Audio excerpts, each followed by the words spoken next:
प्रधान दुकान पे आ जाओ सारे। अगर महाराज घर का काम होता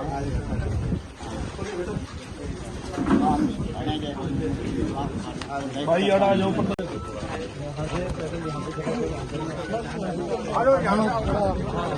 इस पे अफवाहें चल रही हैं कि दीपेंद्र नहीं लड़ेगा, रोहतक सुनो, या भूपेंद्र सिंह हुड्डा लड़ेंगे, या दीपेंद्र की पत्नी का भी अब आपकी स्वयं नाम आ रहा है। सुनो, रोहतक से जो है स्पष्ट रूप से मैं कहना चाहता हूँ, रोहतक से हाईकमांड का पूरा आशीर्वाद मुझे मिलेगा। मैं ही चुनाव, मैं विश्वास रखता हूँ कि मैं ही चुनाव लड़ूंगा, और मैं विश्वास रखता हूँ कि चुनाव नहीं लड़ेंगे, रोहतक के लोग चुनाव लड़ेंगे। और दीपेंद्र हुड्डा की, भाई दीपेंद्र हुड्डा की। सुनो, एक मैं बात कह रहा हूँ आपको, और सुनो, पिछले 5 साल से मैं लगातार कह रहा हूँ मैं चुनाव लड़ूंगा, आप मेरी नहीं छापते। 5 साल से कह रहा हूँ मैं, जितनी बार भी 5 साल में सवाल पूछा मैंने कहा मैं रोहतक से लड़ूंगा। और कितने दिनों से तो मैं 1 साल से तो डोर टू डोर कर रहा हूँ मैं आपके सामने, मेरी नहीं छपती। लेकिन बीजेपी वाले कहते हैं कि भाई देखो भाई, लोग चुनाव लड़ेंगे, लोग मुझे पूरा विश्वास है, लोगों का आशीर्वाद मुझे प्राप्त होगा, कांग्रेस के हाईकमान का आशीर्वाद मुझे प्राप्त होगा टिकट के माध्यम से, जब टिकटों की लिस्ट आएगी। और निश्चित तौर से यहाँ से रोहतक से हम जीतेंगे। और वो रोहतक की जीत बीजेपी क्यों कहती है ये बार बार, उनको मेरे जो है बीजेपी के एक पूर्व मंत्री रोहतक के हैं, उन्होंने ये भी कहा कि भाई ये दीपेंद्र बनाम चुनाव मत बनाओ। उन्होंने ऐसा क्यों कहा?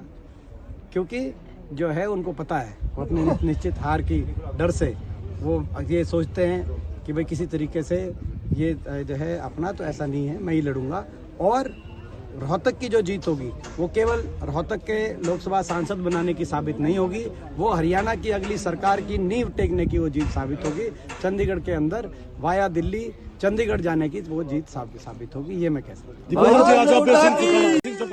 वो कह रहे थे कि सलजा और भूपेंद्र सिंह हुड्डा, दीपेंद्र हुड्डा ड्राइव हैं, चुनाव नहीं लड़ना चाहते बड़े। भाई एक बात बताओ, मैं मानता हूँ कि मेरे को तो कोई जो है भाई ऐसा है, मेरे को तो कोई मान ही नहीं रहा। जब मैं कह रहा हूँ 5 साल से, जब मैं कह रहा हूँ मैं ताल ठोके कि मैं लड़ूंगा चुनाव, और सारे अब ये कह रहे हैं कि जी कोई जो है, आप कह रहे हो जिस तरह जिनका नाम ले लिया, मैं लेना आया था कि जी कोई कह रहा है कि जी नहीं लड़ेगा, कि कौन नहीं लड़ेगा। तो भाई कि बड़े बड़े लीडर, आप कह रहे हो ना कि बड़े लीडर नहीं, तो हम भी हैं उनमें। हम चलो वो बड़े नहीं मानते, हम अपने आप को बड़े भी नहीं मानते, हम छोटे कार्यकर्ता हैं, छोटा। लेकिन भाई जब हम कह रहे हैं हम चुनाव लड़ेंगे, तो आप उसके बाद आप ये क्यों सवाल पूछते? कब तक हो जाएगी घोषणा? जब हम ये कह रहे हैं कि भाई मैं चुनाव लड़ूंगा, एक दिन के लिए भी मैंने बताया 5 साल में, तुम भी यहाँ हो मैं भी यहाँ हूँ, तुम बता दो 5 साल में मैंने एक दिन भी कहा कि मैं भाई जो है नहीं लड़ने का इच्छुक नहीं है। आपकी पॉपुलरिटी से घबराहट तो नहीं है कहीं ना कहीं? देखो ये अपना उनका है कि वो क्यों ये बात कह रहे हैं। घोषणा कब तक हो सकती है सर? घोषणा कब तक हो सकती है लिस्ट की? जल्दी आ जाएगी घोषणा, लिस्ट की जल्दी आ जाएगी। हम ये चाहते थे कि सही समय पे आए, कांग्रेस हाईकमांड सही समय पे लिस्ट की। देखो अब लिस्ट की जिज्ञासा तो हो रही है हरियाणा में कांग्रेस में कौन कौन उम्मीदवार आएंगे, आप लोगों की कितनी जिज्ञासा हो रही है। भाजपा के उम्मीदवारों की लिस्ट भी आ गई है, कितनी सीट जीत रहे हैं अब आप खुद बताओ। पहले लोग कहते थे कि केवल एक रोहतक जीत रही है कांग्रेस, उसके बाद कहने लगे कि भाई 2-3 सीटों पे, 2-4 सीटों पे आ गए, आप कह रहे हैं कि 5-7 सीटों पे। और देखना जब लिस्ट कांग्रेस की आ जाएगी तो कहेंगे 10 सीटों पे कांग्रेस आ जाएगी। तो इस बार बदलाव तय है, इस बार परिवर्तन तय है।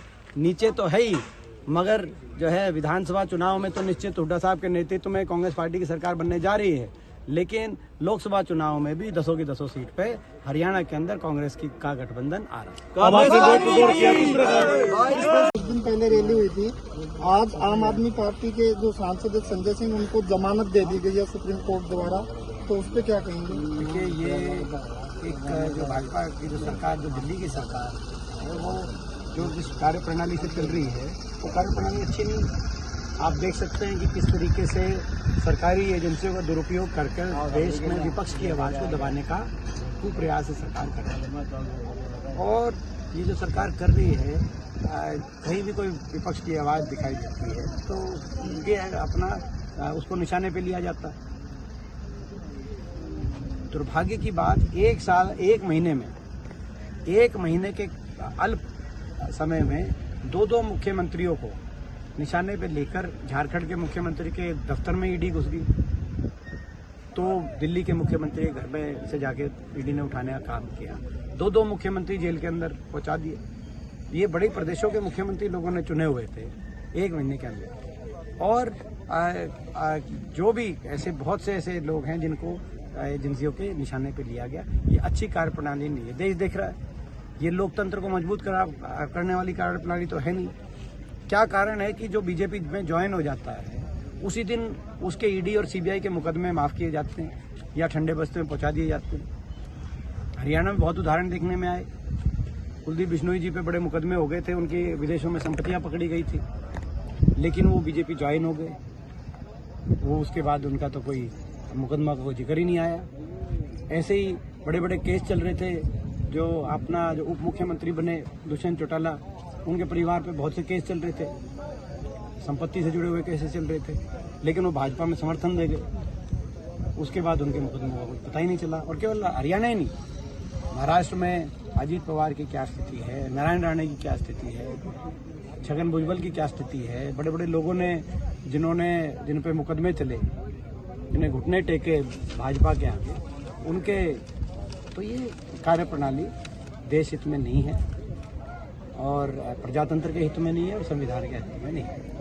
अनाज मंडी का दौरा किया है, आड़तियों से मिले, किसानों से मिले, क्या कुछ? अभी तो जो है आज हमारा मंडी का मेन बाजार का डोर टू डोर का कार्यक्रम है 7 लाख का, तो आज उस कार्यक्रम में हम जाएंगे। यहाँ उस कार्यक्रम में जाने से पहले मैं अनाज मंडी में हम जो मंडी के हमारे प्रधान अशोक बंसल जी यहाँ पे और सभी कुछ जो हमारे यहाँ पे आड़ती भाई थे और यहाँ पे मंडी में क्या चल रहा है वो देखने पहुँचे। बड़े दुखदायी स्थिति है कि जो पंजीकरण का जो सिस्टम इन्होंने बनाया हुआ है मेरी ब्यौरा फसल, उसके माध्यम से अभी आपका एक उदाहरण आपके सामने आया कि किसान ऐसा इस तरह के इतने उदाहरण हैं। देखो आप यहाँ पे इस तरह के आपको इतने उदाहरण यहाँ मिल रहे हैं कि सरसम की किले की आप गेहूं का चढ़ा दिया, गेहूं में सरसम चढ़ा दिया, और जिसकी वजह से 5 दिन से वो अपना सरसम लेके आया हुआ है और हमारा जमींदार भाई, और उसकी अभी कोई खरीद नहीं हो रही सरकारी,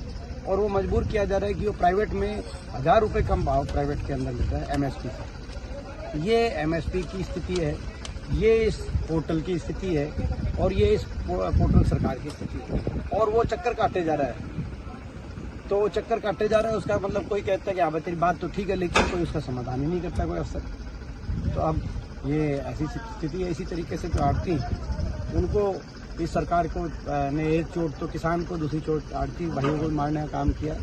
आज जो पूरा सिस्टम था खरीद का, उसको इस सरकार ने कहीं ना कहीं, ये सरकार ऐसा दिखाई देता है, इस बात से दुखी है कि जो प्राइवेट मंडी बनवाना चाहती थी अदानी की, वो प्राइवेट मंडी बनने नहीं दी। उसमें जो है सारा जो है अपना जो है वो आड़ती थे, किसान थे, मजदूर थे, उन्होंने एकजुटता से उस चीज़ का उसका विरोध किया। तो आज उसका कहीं ना कहीं सरकार जो है उसकी कहीं अपना गुस्सा आज खरीद प्रणाली पे निकालने का काम कर रही है। ऐसा प्रतीत होता है। किसान विरोधी सरकार है और किसान, मजदूर और आड़ती भाई मिलके ये इस सरकार से वोट की चोट से बदला। इंडिया गठबंधन की दिल्ली में और ये कुछ दिन पहले रैली